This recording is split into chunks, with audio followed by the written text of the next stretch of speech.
And this is Linda. I'm Linda. Good evening. Oh my gosh. Thank you. We were all ready to go 1, 2, 3. So now get organized. Okay. So, thanks for letting us join. I'm Iep Form in the Developmental Behavioral Pediatrician at Children's, and we highly recommend Exceptional Lives as the website, and we'll talk more about our clinical program. But we're here tonight a little bit to talk about something a little bit different. We're going to be talking about SPARK, which is a Simons Foundation funded research registry, and their goal is to have, over the next couple of years, a total of 50,000 individuals affected by autism and 2 family members, so a trio would be a child and both of their parents. And their goal is to actually do genetic sequencing to help identify some genes that might be responsible for autism that will guide targeted treatments that might improve the long-term well-being for children. And the reason this counts as a resource is because it's really hard to get a lot of this genetic testing. That's one of the reasons that we're encouraging families to think about it. The whole study can be done online, and basically the Simons Foundation sends a saliva kit to us to gather and send it back. And the other advantage, probably even greater than the genetic testing, is there will be local opportunities for kids to participate in research that will be opening up over the next 10 years. So that's the big picture behind it. Emily's going to just say a few words more about the mechanics of it, and then we have some brochures if people are interested in it. So basically, any individual, all ages, anyone diagnosed with autism can participate. They can participate themselves. They can invite family members to join us, instead of saying a trio. And what happens is you can register online, consent to share behavioral information as well as genetic information. But the great thing about the genetic information is that it's collected through a saliva sample, and the kits are sent directly to the household. So as far as coming to the hospital, there's no visits, no anything like that. And we will, as I said, we'll have brochures and sign-ups if anyone's interested in providing their email. I'm happy to reach out with more information on the website as well.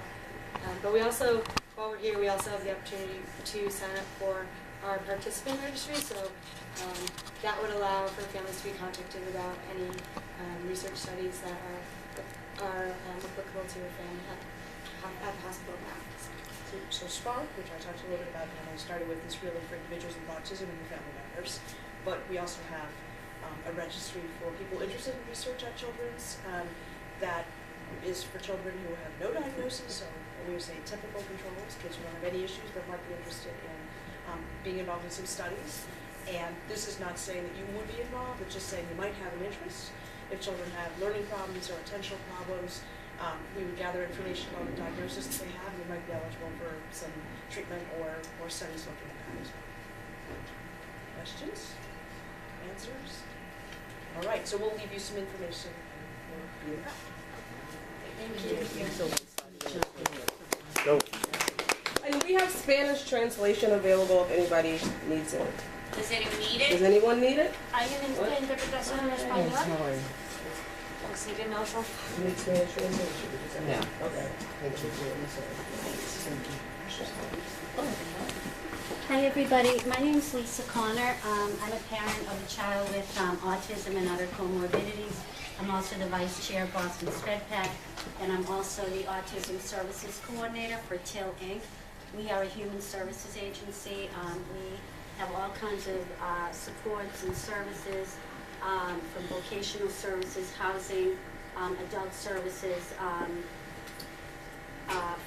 for individuals of all abilities. But we also have an autism support center, and I oversee that. I've left information out there in the front for all of you if you're interested. The program that I run is for individuals from ages 3 through 22. In the support center, we provide referral information. We have events, vacation events, activities, and any kind of information regarding autism. We provide information and help people triage information, help people in crisis. So I oversee the Autism Support Center. TIL, that's a very small part of TIL Inc., which also has residential services, vocational services, creative living services. They have culinary arts programs. They've got a variety of things for individuals. of all abilities throughout the life cycle. So I've left some information there. The information specific to my program is also out there, my card's there. If you want to register, you can either take a form and either register the link yourself online, or feel free to fill it out and you can give it to me. My card is also there. So if you have any questions, I'll be here probably until about 8 o'clock. Thank you. All right, Jay, now really do that. All right. Hi, everyone. I come here about once a year. Has anybody seen me talk before? Okay. All right. So try not to get bored. No. Okay. But I'll try to take about 20 minutes to introduce the rest of you and to refresh you on what our nonprofit does. And if you have any questions, I'll kind of leave you my contact info as well. So first, I'm going to show you a few slides up on the screen to introduce our organization. We serve parents of children with disabilities. That's why we exist. We're a nonprofit based in Boston, and what we do is provide free, online, plain language information. We like to think that we do so in a better way and a unique way, and I'll show you two ways in which we provide that info. The first is through our plain language guides to help you navigate through some of the complicated processes you face, like special education and the IEP process. The second way is through a brand new disability resource directory that is actually not even out there in the public yet, but it will be in less than a week. So before I go, if anybody would like to get the announcement and get a link sent right to your email inbox, I'll send this around and you can share your email with me.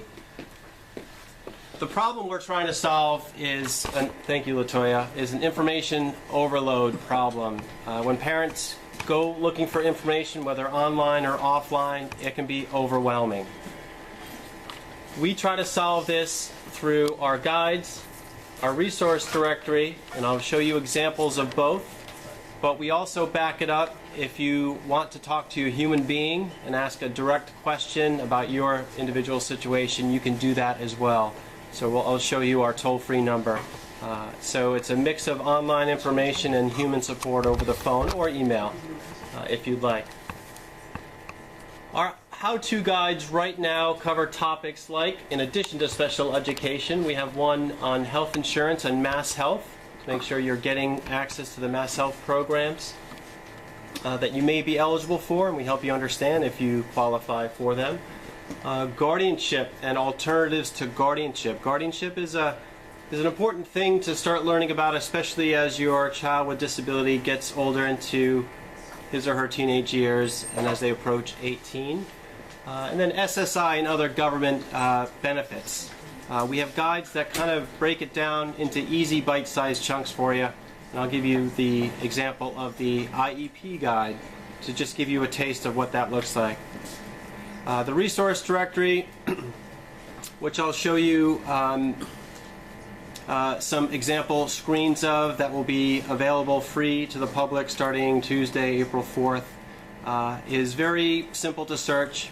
It gives you a visual map of things based on your zip code in your local area, and we try to describe everything like we do in our guides in plain language. Right now it's only plain English. We're working on getting funding to translate it into Spanish and other languages, so maybe Andrea could help us with that when we turn that corner. We talked about our helpline, and I'll leave you with the 1-800 number, which you see up there on the screen. You can write that down, or I can give it to you after. What sets us apart? The number was too quick. Oh, no, I'll give it to you. I'll just say it, okay? It's 1-844-354-1212. I'm sorry, I'm trying to get through this quick to respect your time. One more time. Say it one more time. 1-844-354-1212. And that's toll free, and you can call that Monday through Friday during business hours. If you get the voicemail, just leave a message and we'll get back to you as quickly as we can, hopefully within 24 hours, if not less. So what sets us apart is this is free information and we get it from experts and we put it into plain language. We spend a lot of time and energy keeping it up to date and accurate. It's disability accessible, so if you happen to be, for example, low or no vision, if you are a person who is blind, you can have a screen reader actually verbalize everything that you would see in our guide. So, hi Carolyn. Hey. And thank you for having me as well. Oh, welcome. So, I am going to just give you a couple things that parents have said about the guides, but I can summarize it that we do a good job of giving you one place to start walking through some of these difficult things like special education and mass health. And we are really concerned with kind of doing it so that you can reduce your stress and anxiety, and most importantly, get the services and supports and programs that you qualify for the benefit of your child or children with disabilities. So as I wrap up in a few minutes, I'm going to hand out these stress balls, kind of along that theme of reduced stress. So I'm going to close that out and show you what the rest of the world is going to see on Tuesday. We have an existing website at exceptionallives.org, and I'll hand out my card so that you have that on my business card. But what we're seeing is the new and improved version that we'll have available next week. So if you wanted to go into a guide, click on the left. If you want to check out the resource directory, as of Tuesday, you would click on the right. But first we're going to When you learn that your child has see a quick 1-minute video. or chronic illness, it's the beginning of a journey filled with a constant need for information and support. But we know that finding the relevant information can be frustrating and leave you feeling overwhelmed, anxious, and isolated. That's why we're here. Exceptional Lives leads you to the resources and action steps tailored specifically to your needs. We start with a few questions about your child and your specific needs. Then we take you directly to the resources you need and walk you through the processes you need to do. You can even call us for help. It's quick, easy, and efficient. All our information is constantly updated and written by experts in plain, simple language. Visit exceptionallives.org or call 1-844-354-1212 and start your own free personalized guide or resource list today. So that just kind of summarizes some of the things I said earlier about us, and I'm going to give you the last two parts of my talk tonight will be simply our IEP guide, and then I'll give you a preview of our resource directory. So I'm going to scroll back up. I'm going to click Start a Guide, and again, this is a free website, exceptionallives.org. I'll ask Steve to hand these around. It's our website is on the bottom of that card. And the IEP guide is the first one that comes up. And to summarize what is in this IEP guide is it assumes that you're already in the special education system, even if this is the first year that you've been told that your child is eligible for special education. And we help you do a few things. Prepare for the IEP team meeting, and even if you've already gone through one in previous years, it's a good refresher. But we also show you the forms, and we break down the Iep forms section by section to help you understand how to write powerful, effective goals and strategies to achieve those goals in working with the IEP team. And then we'll show you also some sample letters and timelines that you can expect to use, and you can make sure that the school system is abiding by, so that you can make sure that that IEP is working for you and your child. So we're going to start the guide.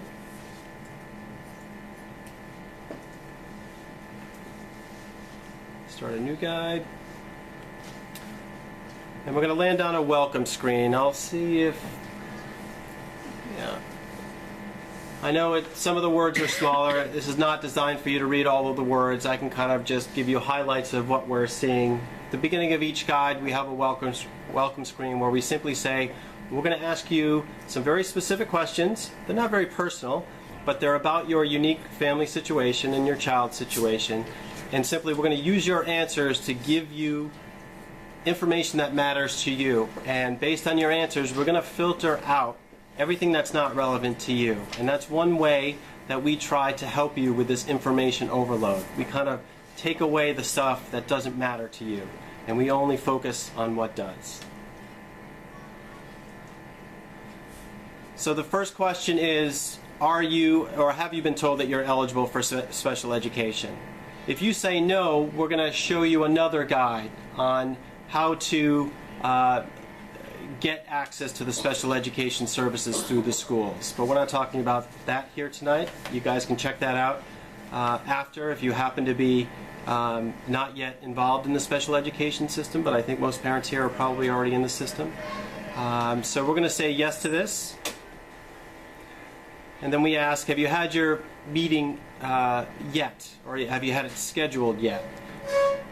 And our questions are designed to, based on where you are in the process, that's where we're going to start giving you the information that matters to you. And certain parents and families are going to be at different spots in the process. So let's say, yes, we have the meeting scheduled.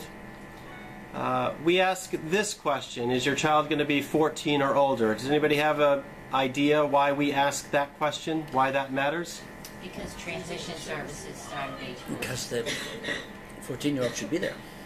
Right. So that's when transition kicks in by Massachusetts law. The youth, as Steve said, really should start to be involved in the process, or at least the parent has the right to get that child, if appropriate, involved in the process. But that's when you should start thinking about some transition issues. So if you say yes to this, and we will, we're going to show you that transition info. If you say no, we're not. So we've asked if you scheduled a meeting. This is if you've actually had the meeting. Are you still kind of before your meeting or after? Let's say we have not yet had the meeting, but it's on the schedule. And that's it. We're done with the questions. So we try to keep these very simple, brief questions. Again, not personal. We're not asking you for your street address or your social security number. But we'll say... James IEP guide, you can name it, and if you have multiple children, you can do one guide for each child, because you might answer the questions differently based on the age or other situations around the child. And then here is the guide, and I'm going to go to our first task. It's very simple. Unlike that government website that we showed you at the beginning of my presentation, what we try to do is really just boil down the info, again, put it into plain language, and give you the essential stuff. On the left is your own personal table of contents, if you will, and it doubles as a checklist. On the right side here is where we give you, okay, these are the steps you can take today to get ready for the IEP team meeting, understand what you should bring to the meeting, what are the types of things you can make sure that the IEP is reflected as you go through the process. So I'm going to just go through a few more screens, but this is basically what you get in not only the IEP guide, but any of our other guides on other topics. We ask you the questions that matter, and then give you the information that matters to you. As we go through this, you're going to often see a lot of this, here's what you can do. We really focus on these action steps that you can take, in this case, to get organized and keep all the paperwork together and in one place. But also we get you thinking about some of the questions you should be considering to get ready to go through that IEP process. Oops.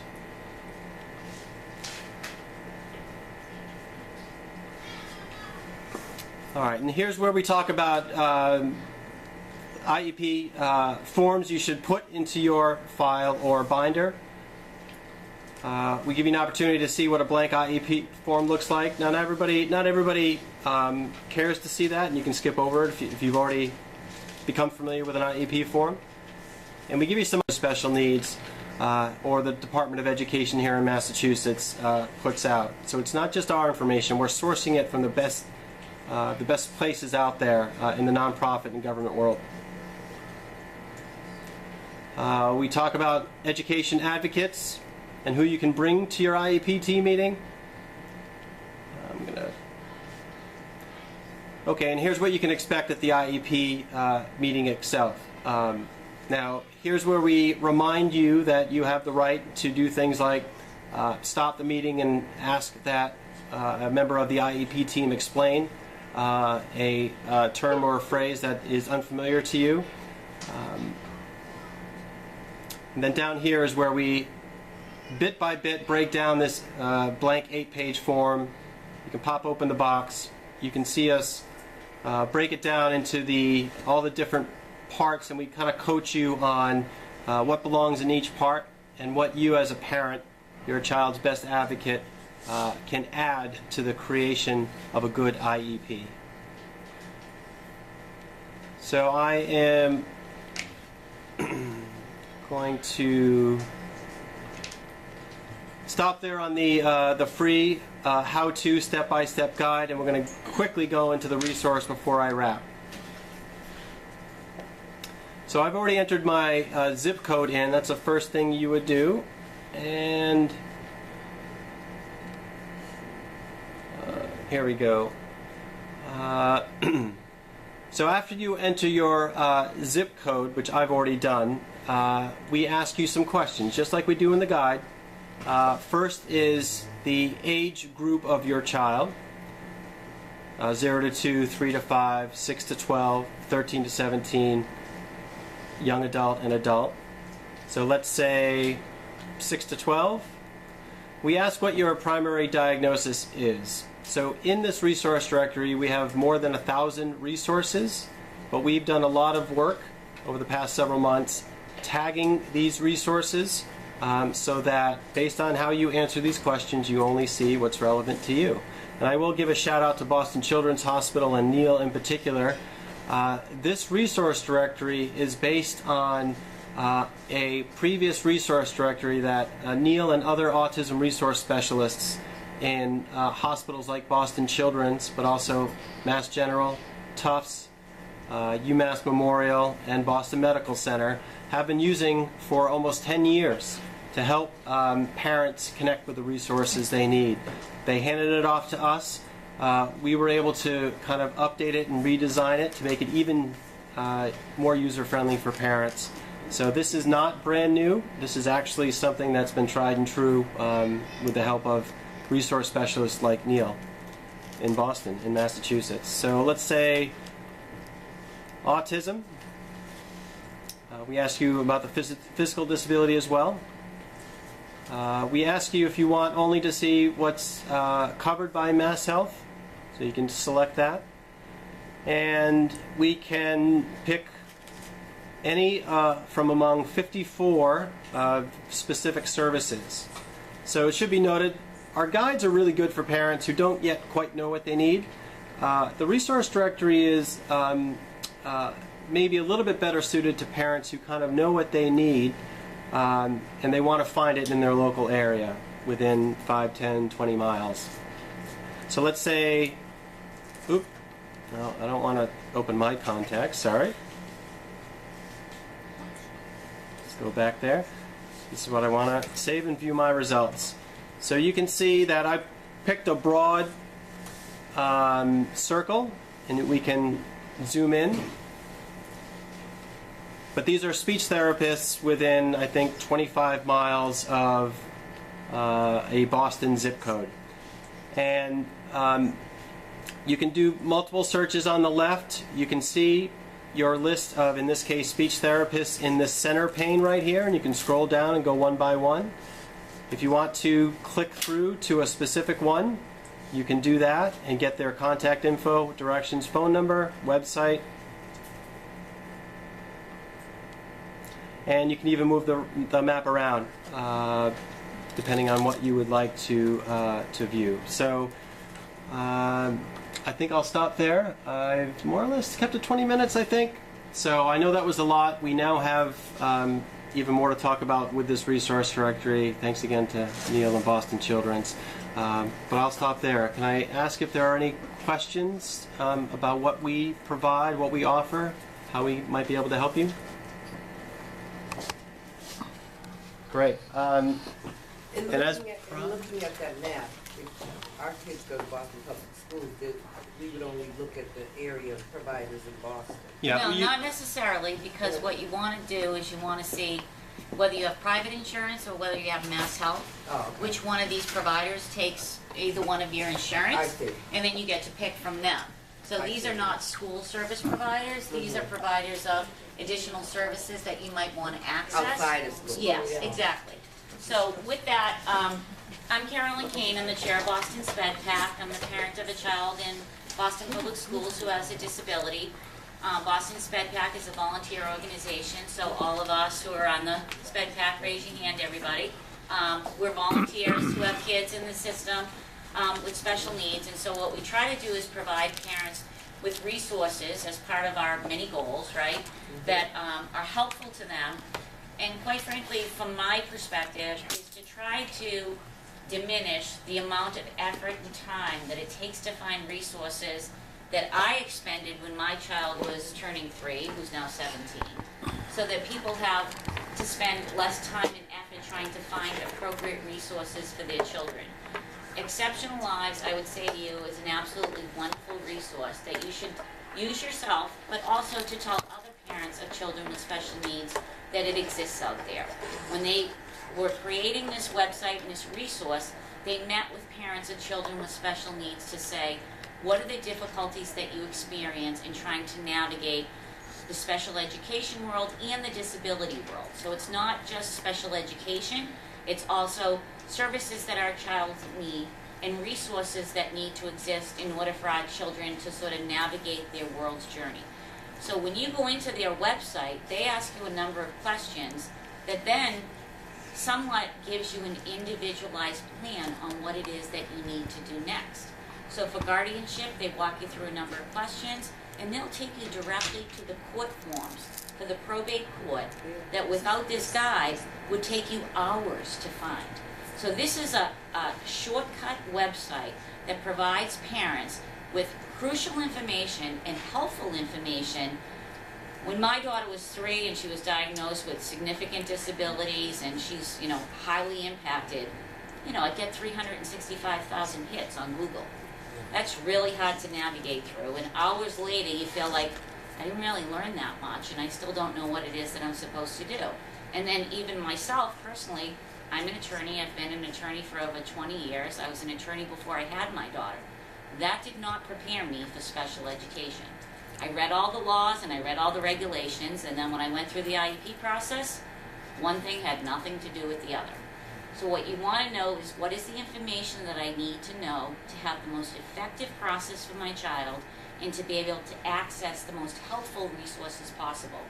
This is one of the very few resources out there that currently exists to assist parents with that very difficult process of navigating through special education and disability. Our children do not come with a handbook that tells us what it is that we need to know and who it is that we need to contact. What they've done is work through all of that information and put it together in a very user-friendly way for parents. You don't have to be an attorney and you don't have to be a professional to understand this website. All you need to know is your child. And nobody knows their child better than the parents. So what I would say to you is, utilize this resource, which I do myself, and the benefit, you go in and you create your own account. So I don't know about you, but I visit the same websites over and over again. But if you don't save the exact page that you're looking for, you start all over from page 1. You go in and you create your own account, and then you can bounce back to the information that you saw the last time. So this is the most helpful resource that I would say currently exists for parents to navigate the system, whether it's the Iep Form, whether it's guardianship, whether it's how to access SSI benefits for your child. And there's no cost, first of all. We always like to identify free resources, right? But it also, it cuts out a lot of steps that you would otherwise have to go through to gain the same access to the same information without hours of exhaustion in between. So, I mean, I don't work for Exceptional Lives. I don't get anything from promoting them. I'm telling you as a parent, I've gone onto their website. I've tested it myself. I went through trials with Jay before they actually launched it. This is something that parents truly need, and it's only going to continue to get better from our use and from our feedback. And as much as we can let other parents know about free resources that's going to make their lives easier and that's going to tailor things to their own child's needs, then we need to help to spread that information. So I say that for the benefit of everybody in this room, but also for the benefit of the people that will eventually watch this video, because our videos are online 24/7 for parents who couldn't get here this evening to know. And a lot of times everybody's like, oh, I get sent to this website, that website. This is actually one that truly does work. So I would encourage you to visit it. And I know that they're in the process of translating that information into multiple languages and reaching more parents, particularly underserved parents or parents who don't understand their rights and their benefits. You know, we do workshops here and we post that information online, but this actually helps you get to specific information to walk you through that process that you can then save and have your own account for, and it's completely free.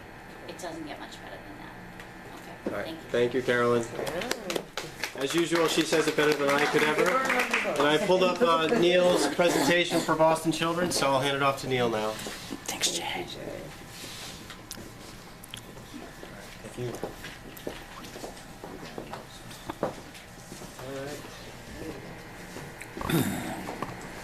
So this is almost like a Boston Children's party, but I was glad to see Jay. I can also tell you, having been part of the Autism Consortium for a number of years, that we used to meet with Jay pretty regularly when they were just building Exceptional Lives. So I think in many respects it points to the future of how families are going to be finding resources. I think, you know, the World Wide Web is just going to become bigger and bigger. And, whoops, I'm sorry. And I'm going to take the liberty of truncating my presentation. I always do I always prepare more than I need.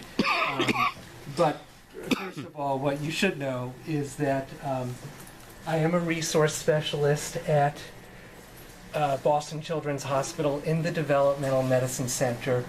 And people ask me all the time, well, what is a resource specialist?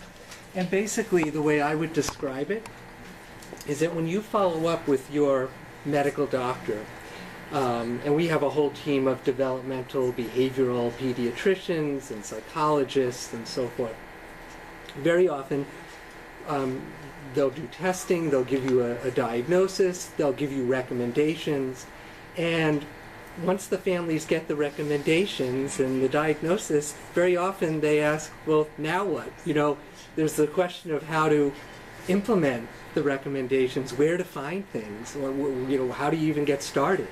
So in a sense, as a resource specialist, I feel that I try to help families operationalize the recommendations of the team. And parents have lots and lots of questions, and we see many, many patients. At least my count is 2,000 new patients a year. Maybe there's more now. We keep growing. I see the whole spectrum of neurodevelopmental disorders. So that would include autism spectrum disorders. It includes Down syndrome, intellectual disabilities, Fragile X syndrome, attention deficit hyperactivity disorder, and on and on. I see it all. And I find that very exciting and actually very gratifying to be able to work with families around that. Now, typically, I like to get people's brains percolating. I'm not sure I'm going to be that cruel to you, but this case example of Joey is very typical of the patients that I see, and I'll just very quickly summarize this. That, you know, one of my major roles is following up with every family that has a child newly diagnosed with autism. And so you can see here that this is a child that 2.5 years old, was receiving a lot of early intervention services. He's getting 15 hours a week of behavior therapy. His parents and his grandparents are involved in his care, and they have private health insurance, and they're looking forward to transitioning Joey from early intervention to preschool. And very often, these kinds of questions come up. In fact, maybe I could ask you guys maybe if you have firsthand experience, or if you want to just take a little bit of a guess of what the process might be for transitioning Joey from early intervention to preschool. What are one or two things that might happen during that transition process? Anybody want to take a guess or talk from firsthand experience? You mean with early intervention?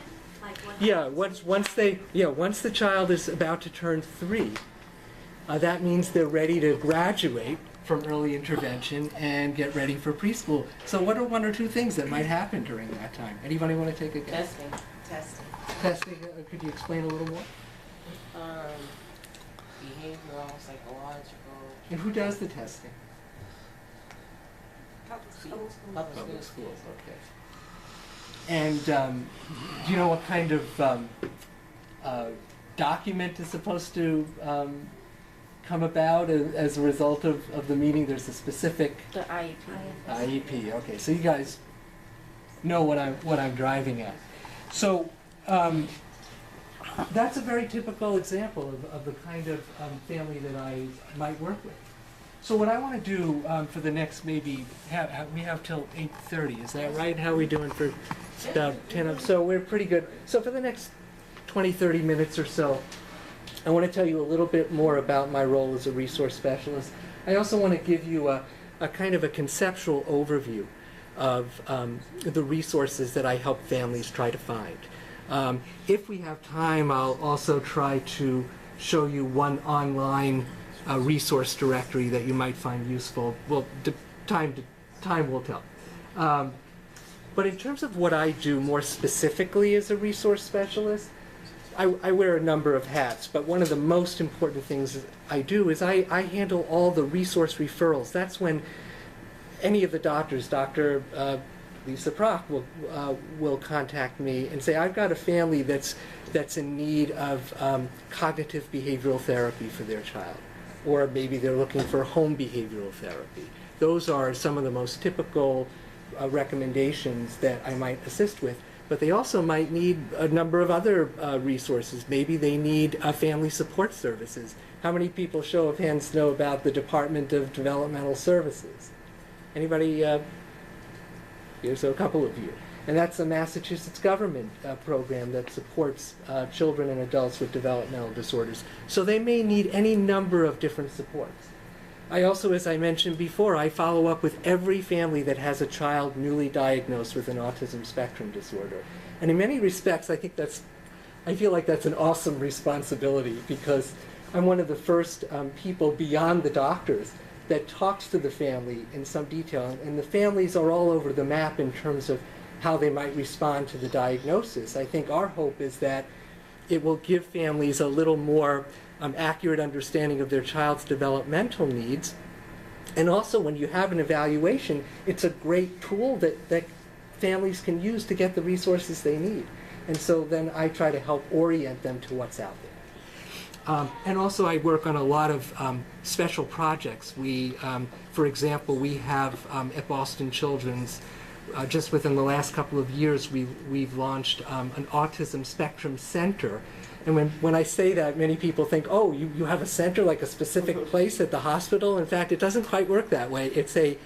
I guess they call it a virtual center, but it's a common entryway for families that have a child with an autism diagnosis, or who are trying to get a diagnosis.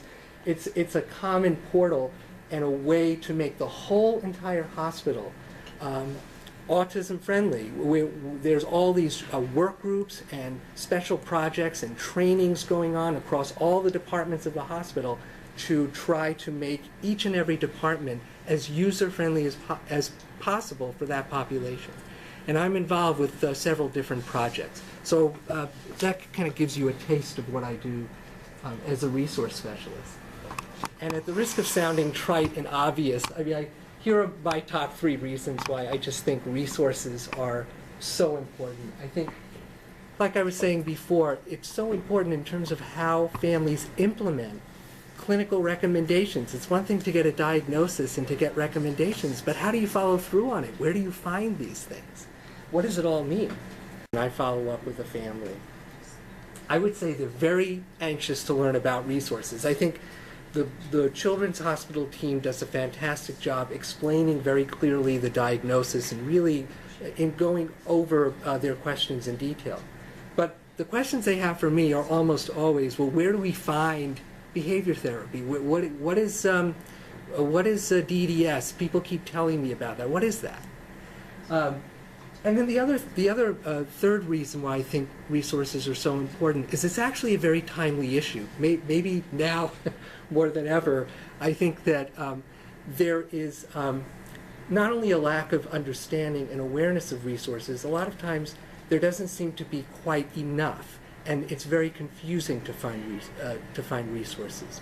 There's, I guess you could say, a kind of a supply-demand issue that goes on with a number of resources, and I think the more knowledge you have, the easier it's going to be for you to find them. So, as I was just saying, you know, the reasons why resources can be so challenging to find, limited availability is a very frequent reason. A lot of times the resources have a kind of complexity. They seem to be sort of scattered and fragmented. It doesn't necessarily seem like it's easy to connect the dots. Many families tell me this. Sometimes families express disappointment or frustration that's variable in quality. Sometimes they work with people who have a lot of experience and knowledge, and sometimes not as much. So it's a jungle, right? But the thing is, you know, my mantra is you always have to dig deeper. You always have to look past the obstacles. Because when you do look past the obstacles, you find a whole wealth of resources. And you'll see I love to use Venn diagrams, these three interlocking circles. But at the risk of being like really super simplistic, when I think about community resources for kids with developmental disorders, I think about them in three major areas. Right in the middle would be school. You know, you've got to work very closely with your school, as you all know, to really maximize the support services and also to maximize the individualized education program, the IEP. But you also need to be, very importantly, taking advantage of both state-funded services, which I'll tell you about in a little bit, and also private pay services. Because beyond school, you need to be tapping into some family support services. What I mean by that is the Department of Developmental Services, the Department of Mental Health, even frequently overlooked the Department of Public Health.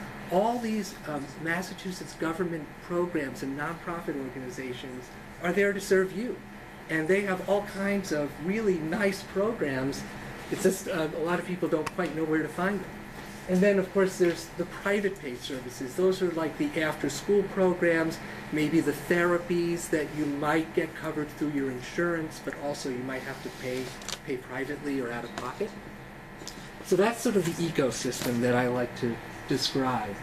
And, you know, if you imagine like a camera just zooming in to the jungle of resources, really, just to give you a little taste of how complex and how rich all this is, you know, how many have heard of the Children's Behavioral Health Initiative? Does any of you?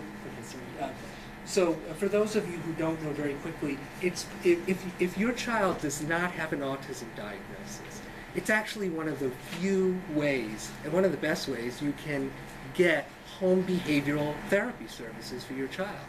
If you have an autism diagnosis, you can usually get what's called ABA, Applied Behavioral Analysis type therapy. You may all know this already. But the Children's Behavioral Health Initiative has a whole slew of services. The thing is, though, that every one of these services has a different referral process and different eligibility criteria. So people get confused all the time. I mean, what's the difference between, for example, in-home therapy and in-home behavior services? They sound almost exactly the same, but they're really not. And they require a totally different type of referral process. And on, even for therapeutic mentoring, if you have a child with autism, you're not eligible for that service. Or at least you have to you have to have what's called an intensive care coordinator in order to get that service. So nobody tells you these things, and I guess that's why they hire people like me, so I can, at least when parents meet, I can kind of tell you the lay of the land and how it works. The other thing I like to, another concept that I like to use is what I call the special needs resource timeline, which is really based on one of my colleagues' ideas, the special needs planning timeline. Cynthia Haddad and John Nadworny, who run a special needs financial planning service. If you kind of think about it this way, the reason I brought up the example a few moments ago about the child transitioning from early intervention to preschool, if you think about the whole life of a child or an adult with special needs, if you just if you consider that all along your life's journey there are different transition periods, right? There are pressure points or moments where you have to make some important decisions about the future of your child. And in every one of those situations, you're making important decisions about resources, right? I mean, it's so obvious. But what I love about this is it's a graphic way of looking at this. And so throughout the lifespan, let's say from early intervention to school, all these different resources come into play. You're not only dealing with school, you're maybe following through on therapies that are recommended. It could be behavioral therapy, or it could be a social skills group, or you might be first connecting with or learning about the Department of Developmental Services. And so this goes on and on and on, right through the end of life. So I guess the takeaway from this is that if you want to find resources, it's a lifelong effort, right? And my mantra about this is that using a very planful, organized, proactive way of looking for resources is the way you're going to succeed. Very often families and actually many professionals have a kind of reactive approach. Resources are sort of an afterthought. And what I like to emphasize is that it has to be an absolutely essential part of how you deal with your child. So the question, of course, is, well, how do you begin searching for resources? And, of course, there are many answers to that question, but the answer that I usually give is this. What I like to emphasize is building a support network for yourself. We live in an age of networks, and I really am a firm believer in working your network. And this means that what you're trying to do is tap into a whole range of supports. And that can include close family, trusted friends, but it also includes personnel at school, trusted private pay resources, maybe a family support coordinator and a state-funded resource. This may be your network of people that every time a question comes up or you're trying to figure out where to find a resource, you can tap into that network. And how would that work? How do you build it? So here's an example. Here's a perfect example. A support network for a child with autism spectrum disorder. I'll go through this really quickly. Basically, I would say there's at least 4 resources that would be a really good starting point for a child with that diagnosis. I'll go through them one by one. The first and foremost are the autism support centers. I would say there are 7 major centers, but there's actually at least 2 or 3 more that I've heard of very recently that are opening up, because more and more kids are being diagnosed with this. But the autism support centers are a perfect entryway, because you connect with other parents. They have all kinds of parent support groups. They have information referral services. In fact, you just heard from Lisa Connor, who runs the Autism Support Center at Till. I mean, that's in fact an example that I frequently refer to.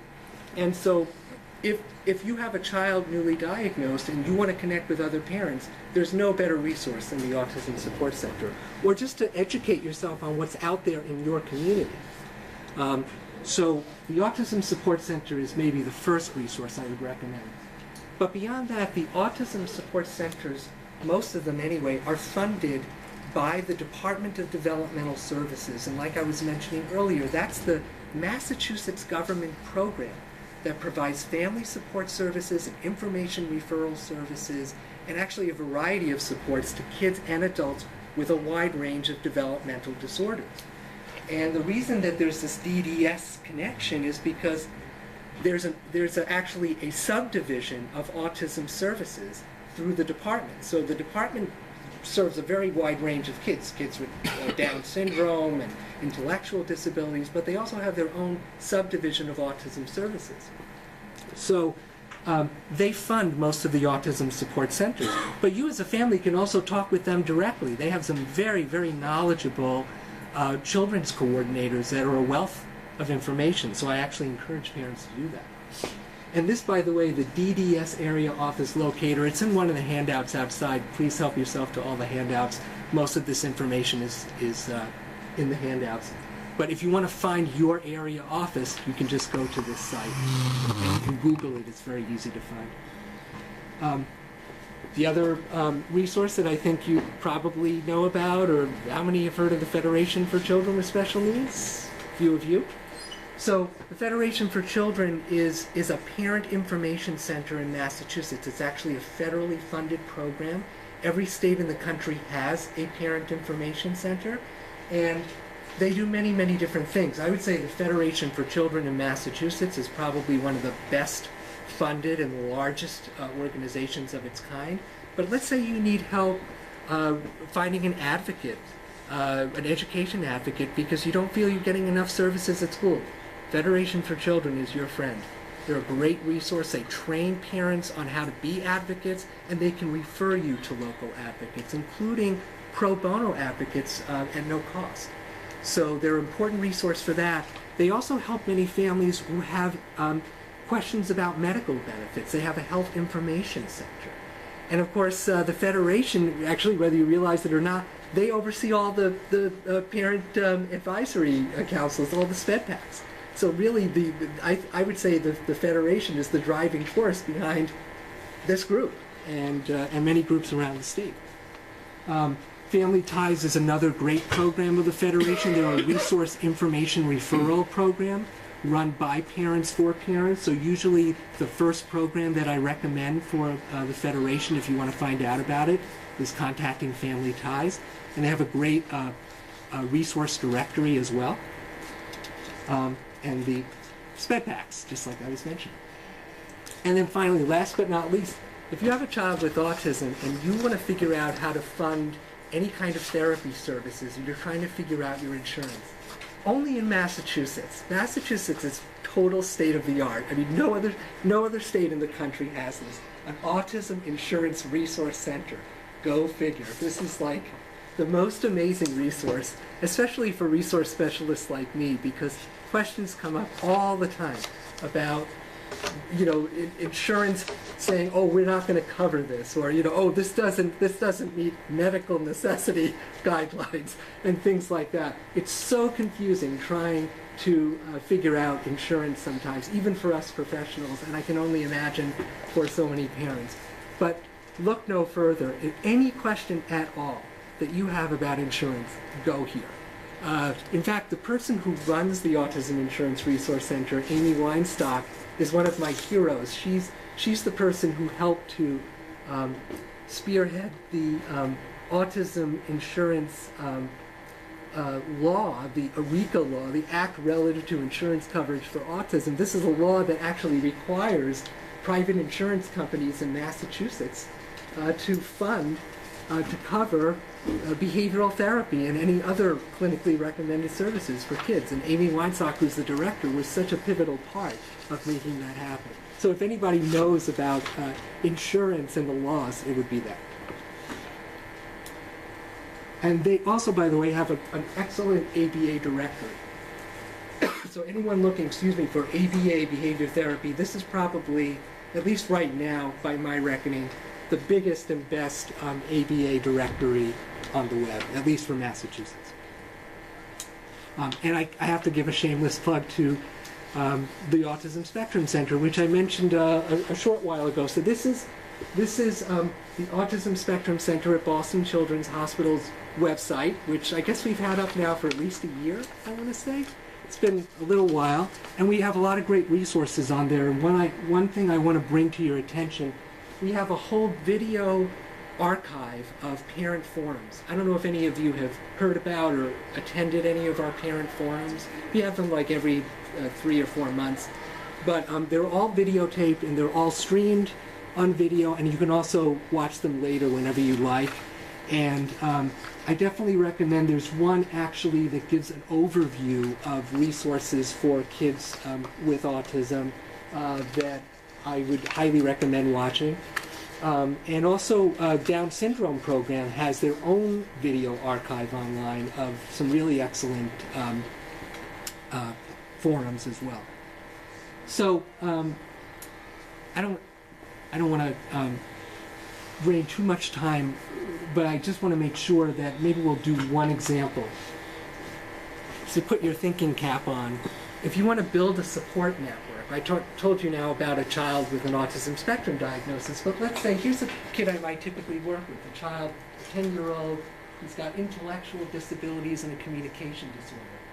What are maybe 1 or 2 resources that might be part of this child's support network? Let's think about that for a moment. Who said? DDS, there you go. Give her a gold star. And any other resources you might think of? CBHI, why would you say that? I mean, there's no kind of resources that you can get. Well, actually, it's possible. It's absolutely possible that CBHI might be. This child doesn't necessarily have a lot of disruptive behaviors and emotional problems at the moment. He might be very cooperative, so CBHI might be, may or may not be, depending on the child's behavior issues going on. CBHI. Oh, and so that, again, that's the Children's Behavioral Health Initiative, and that's the home behavioral health services that are offered strictly through Mass Health. So if you have Mass Health insurance, you can take it, and you have a child diagnosed with behavioral issues, chances are you can take advantage of that. So it's a great program. Here are my suggestions for a child like this. If you want to put a support network together, yes, the Department of Developmental Services, right on, great resource. The Federation for Children is also an excellent resource for this family.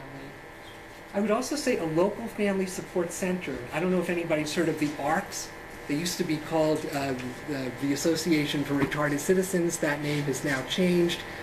They just call themselves the ARCs. And there are ARCs all over Massachusetts and all over the country.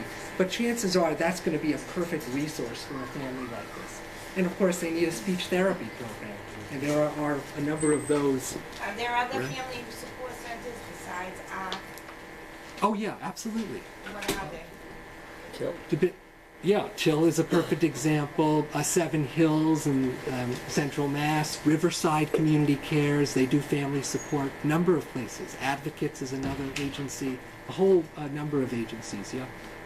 And there are some that even cater to certain groups, like Project ABLE, which is part of Advocates, actually serves families who are Vietnamese speaking or Mandarin Chinese speaking. It's great, and they offer the same family support services that English-speaking families get. So, this is a family that might get CBHI right here. I'm going to skip that, but I just wanted to get your brains percolating about building a support network. And the other question that that's worth asking ourselves is, always think about the resources that you're currently connected to. I mean, sometimes if you're having a tough time trying to figure out how to get started, ask yourself where you are. What resources are you connected to? Is there a close a contact at your school or your local church, or is there maybe a family support coordinator that you're connected with? Chances are any one of those people in your network can lead you to other resources. So that's important to always remember. The other thing is that, we could talk all day about resource information, But the thing about resource information is it's only the first step. It's the first baby step. That when you really think more deeply about it, I like to use this quote from Paul Bocchino, who's a Harvard business professor who I don't even know if he knows anything about developmental disabilities, what you can do with that information, what you do with that knowledge. And I always think about, when families get a diagnosis and recommendations, what do families do with that knowledge in pursuit of clinically recommended services? And that's really the question. So like the true value of resource information, I always try to help the families figure out what they can do with the information. And a lot of times it comes down to how they interpret the information, how do they make sense out of it, and even once they find a resource, how do they work with that resource? How are they optimizing it? And of course that means following up with their medical team, and sometimes there are some basic logistical, practical questions that come up when they talk to me. So you always have to kind of dig beneath the surface, and you'll find a lot of gold if you do. So that leads to, another takeaway point. I always say this to families, that it's not just what resources you're looking for, but the way in which you look for resources and the strategies that you use. Using really good search strategies is going to speed up the process, right, for finding what you need. And it's amazing, so many of us take that for granted. I don't necessarily think give a lot of thought to that, but we ought to give a lot more to it. And I think just like as a perfect example, when you think about searching for therapists, I'll pose the question to you. If you, first of all, what kind of challenges might you what kind of obstacles might you come up with if you're looking for a therapy for your child? So if your child doesn't talk, how can they get cognitive therapy? Yeah, the doctor probably wouldn't be recommending that, but they might recommend behavioral therapy, like home behavioral therapy. So what kind of issues might come up? Like what would get in the way of finding that type of service? Can you think of one or two obstacles that might come up? Scheduling, absolutely. Scheduling is a huge obstacle in many cases, especially for home service. Insurance, that might be like numero uno. Shortage of psychiatrists, for example, for teenagers. Huge shortage, particularly of child psychiatrists. There's something of a crisis going on with that, I would say. These are my 5 big-ticket obstacles. Insurance coverage, I would say, is at the very top of the food chain. Scheduling, somebody else mentioned, the top 2. But also, some less obvious things like slow turnover time for patients. If you think about it, whether it's cognitive behavior therapy or behavioral therapy, the therapist might work with a child for a year, 2 years, or longer. And so the turnover time is less, and that means therapists book up more quickly. It's not like going to a regular doctor. Geographical location is also important, because if you live in Boston versus, let's say, Western Massachusetts or even Central Massachusetts, that's going to affect how easily you can get therapies. And also, of course, the language and cultural issues. If you have even a Spanish-speaking family, it's amazing. 50% less options, 50% fewer options, just because you've added a language barrier. Shouldn't be that way. Now, I like to use this graphic because the thing about looking at these obstacles is that there's always more than one way to get a resource that you need, always. And when you think about it, let's say, just as a quick example, your therapy team is recommending something like 10 hours of home behavior therapy. Let's say you have a kid who maybe he has an autism diagnosis or he's very behaviorally disrupted. So how are you going to get that? And usually it may be tough to get 10 hours straight away. So sometimes I have to work with families and think about the different pathways that might be available. Like maybe you have to look at school. Sometimes schools will never advertise this, but sometimes you can get home behavioral services through school in an IEP. But you have to be pretty savvy, and you have to be a strong advocate. Sometimes parents end up working with an advocate to get that. But some parents have been successful doing that. Maybe they'll get a few hours a week of behavior services. Well, maybe there's 7 more hours left. What are they going to do if the child doesn't have an autism diagnosis? Well, if they don't have an autism diagnosis, then they need to look at the public mass health funded services through the Children's Behavioral Health Services, the CBHI. So it's just looking at more than one pathway to get what you need. And I hope that's a kind of a useful graphic. So in terms of just search strategies, I don't know if, have any of you had firsthand experience? I'm sure some of you have, trying to find maybe a difficult to find a child psychiatrist or a therapist. So what kind of search strategies have worked for you? Anybody want to share one or two? Or maybe Talk to your pediatrician. When they refer you to someone and that person says, "Oh, I'm completely booked up," say, "Well, can you recommend someone else?" And then you kind of work the chain, sort of, sometimes. Absolutely. And actually, I'm glad you brought that up, because sometimes I think families get really pretty easily frustrated. They might call a whole slew of therapists, but they don't necessarily think to ask the therapists if they're booked up, if any of their colleagues or anybody else they know might be available. And that's important to do, because sometimes the therapists, for example, that Boston Children's might recommend to a family are trusted, and we carefully review and vet those resources to make sure they're reliable. So they would be a good referral source too. But here more than one. Yes, absolutely.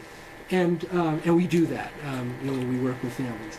And I'll give you 3 very quick search strategies. I'll go through them really quickly. Of course, using several trusted referral sources, just like this gentleman said. So that would include not just your pediatrician, but also maybe your special education coordinator, or maybe your local school psychologist or guidance counselor, or maybe you're already connected with a family support agency and you have a case manager that you're close with. Any one of them might be a potential referral source for you. So again, it's really working your network. We live in a networked age. The other thing is that, just like you were saying, calling a minimum of 3 to 5 therapy providers, or as many as necessary. I just think that that's so critical. And even also having a prepared list of questions that actually can be huge when you're trying to shop around and compare who's going to be the best fit for your child. There's a great article, actually, again, the references in the handout, from the William James Interface Referral Service. That's a great therapy referral service that actually supports families in Boston. So I recommend calling them. That's another referral source that you can go to. And they have a great website of all kinds of articles, like how to find a therapist, what kind of questions you should be asking. So that's a recommended source. And then finally, of course, you always have to deal with your insurance, right? So calling your insurance, really understanding your insurance plan, especially the medical necessity criteria. Why will they cover some things but not other things? And also out-of-network benefits. Sometimes, like, let's say you have, not all insurances are created equal. If you have Blue Cross Blue Shield, chances are you're going to have a pretty easy time getting coverage. But let's say you have an insurance plan, I don't want to name names, but let's say Cigna or Aetna. Not as many companies will work with them. And sometimes you may need to go out of network. So it's called a single case agreement. So that's important. Single case agreements are when the insurance is going to cover the therapy even though they're not in the network of providers. So that's important to know about that kind of stuff. And it expands the pie of options. And I'm not going to go into insurance. Just know that the type of insurance you have is going to affect or determine what gets covered. So you really have to know your plan and understand your plan and keep good medical documentation and all that. Does anybody go to Boston Children's, by the way? Oh, a few of you. Wow. 4 or 5 of you. Wow. Impressive. So you should know. If you're interested in things like, let's say you're thinking about getting secondary mass health. If you have, let's say, private insurance like Blue Cross Blue Shield, and you want to add a second insurance plan, Boston Children's Hospital has financial counseling services that helps many, many families apply for secondary mass health. And in fact, we can track the status of your application. So that's a good resource that we actually have right at Children's. I also should just again tell you about the Family-to-Family Health Information Center that's part of the Federation for Children that I mentioned a little while ago. They're a great resource to talk to if you want to learn about in all kinds of medical benefit programs, including secondary mass health. So, so that leads to the final kind of layer of all this. You know, just like you have to have good information and you have to use good search strategies, you also have to be really clear on your goals and your priorities. And some of that, of course, comes from the medical team and really understanding the recommendations that you're receiving, but it's also knowing just how important a resource is to you and what decisions you're willing to make or what trade-offs you're willing to make if a resource is tough to find. Like if you're looking for home behavioral therapy services, and let's say you live in the southeast region and it's really, a lot of programs are booked up. Well, a lot of times you may have to think about the scheduling issues. One of you brought up about scheduling challenges. Everybody wants those afternoon evenings. Well, what if those aren't available? Could you consider maybe pulling your child either out of school one day a week or coming in later to school? How difficult would that be? Would you be willing to do that to get your foot in the door? I mean, I'm not saying this isn't necessarily what you ought to be doing or what every family ought to be doing in all cases, but you do have to think about how important those issues are. Any questions about anything else? Do you work with the ACTS program? 'Cause I'm just surprised, because I've worked with them for a while, I'm just surprised they've never mentioned this resource or anything like that at Children's.